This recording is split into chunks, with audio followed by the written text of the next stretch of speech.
சும்மா பஸ்ஸில் யாராவது வந்து ஒரு பிரெக்னன்ட் சிஸ்டர் வந்து நடந்து வந்தால் கூட நம்ம என்ன பண்ணுறோம், எழும்பி உட்காந்துட்டு நமக்கு சீட்டு கொடுக்குறோம், அவங்களுக்கு பந்தியில் முன்னணியில் கொடுக்குறோம். இப்போவே அப்படி செய்கிறோம் அப்படின்னு சொன்னால் ஒரு மாசமாக இருக்கிற ஒரு சகோதரிக்கு இந்த உலகத்தில் என்ன இருக்குன்னா ஒரு கைண்ட்னஸ் இருக்குது. யாராவது பார்த்தாலே உடனே அவங்களுக்கு இறங்குறாங்க, அவங்கள கூட்டிகிட்டு போயிடுறாங்க, அந்த மாதிரி இருக்குது. அப்போது இவங்க வந்து விசுவாசிகளுடைய தாய், இவங்க வந்து அவங்களுக்கு ப்ரெஷர் கொடுக்குறாங்க. இந்த ப்ரெஷர் தாங்க முடியாமல் அங்கே இருக்க முடியாதுன்ற ஒரு சூழ்நிலையில் இவங்க என்ன பண்ணுறாங்க அப்படின்னா வீட்டை விட்டு ஓடி போறாங்க.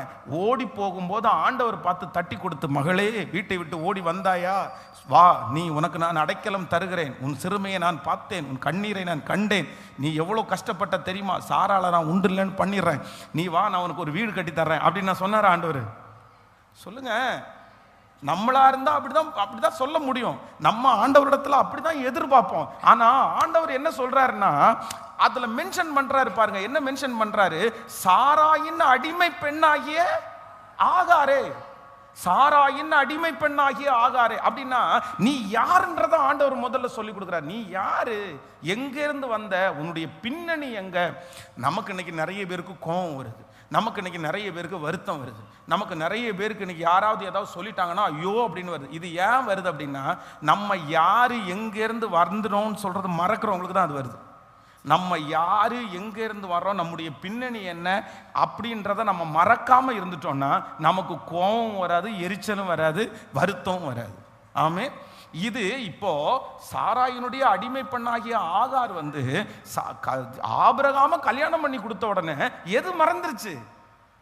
தான் அடிமை பெண் என்கிறது மறந்துருச்சு. சிலருக்கு அப்படிதான். பொசிஷன் ஒன்று கொடுத்தா போதும், பவர்னு ஒன்று கொடுத்தா போதும், அதிகாரம்னு ஒன்று கொடுத்துச்சுன்னா எல்லாத்தையும் மறந்துடுறது.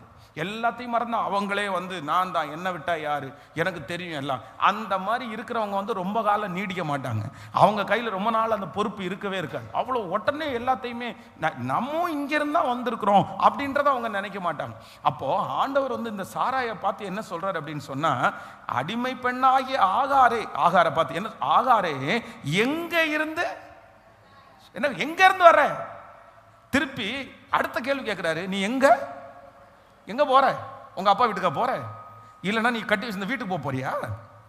எங்க போற? போக்கடமே ரோசம், ரோசம், ரொம்ப ரோசம் வருது, பயங்கரமான ரோசம். நிறைய பேருக்கு அப்படிதான். இந்த நான் நிறைய கேள்விப்பட்டிருக்கிறேன், பெட்டியை தூக்கி நின்று இருக்கிறது, நான் போறேன் அப்படின்னு.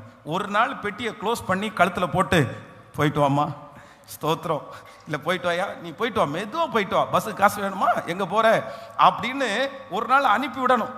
இதை அம்மா வாயா அப்படின்னு இழுத்து பிடிக்கிறதுனால தான் திரும்ப திரும்ப பெட்டியை தூக்கி நின்றுருக்காங்க. எப்பா கேளுங்க, சிலர் என்ன பிரச்சனை வந்தாலும் நான் உங்க கூட வாழ மாட்டேன், நான் வந்து எங்கள் அம்மா வீட்டுக்கு போகிறேன், எங்கள் அப்பா வீட்டுக்கு போகிறேன்.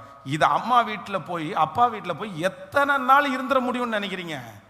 கல்யாணம் பண்ணுறதுக்கு முன்னாடி வரைக்கும் அப்பாவுக்கு செல்லப்பிள்ளை, அம்மாவுக்கு செல்லப்பிள்ளை.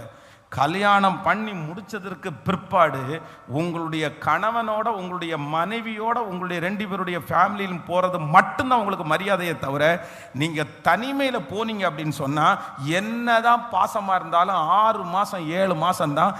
அதற்கு பிறகு அந்த இடத்துல இங்கே இருக்கிறத விட நீங்கள் கொடுமையை அனுபவிப்பீங்க, ரொம்ப கொடுமையை அனுபவிப்பீங்க. அது ரொம்ப கஷ்டம்.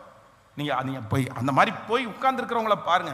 அதுக்கப்புறம் அண்ணங்காரங்க ஒரு பிரச்சனை பண்ணுவான், தம்பிக்காரன் ஒரு பிரச்சனை பண்ணுவான், அண்ணங்காரனுடைய மனைவி ஒரு பிரச்சனை பண்ணுவான், தம்பிக்காரனுடைய மனைவி ஒரு பிரச்சனை பண்ணுவாங்க.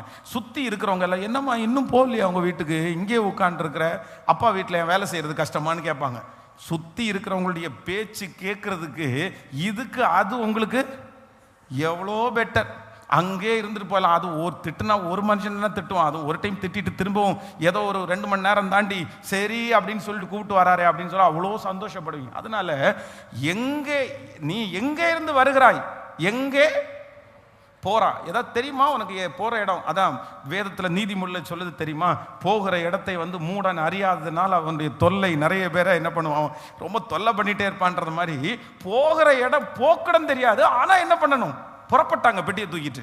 ஆண்டவர் சொல்றார், வழியில் தடுத்து நிறுத்தி, போய் நீ என்ன பண்ணு, முதல்ல நீ போய் உன் நாச்சியார் அண்டையின் கீழ் நீ என்ன பண்ணு, அடங்கி இரு, நான் சொல்லுவேன், நான் எழுப்புவேன்,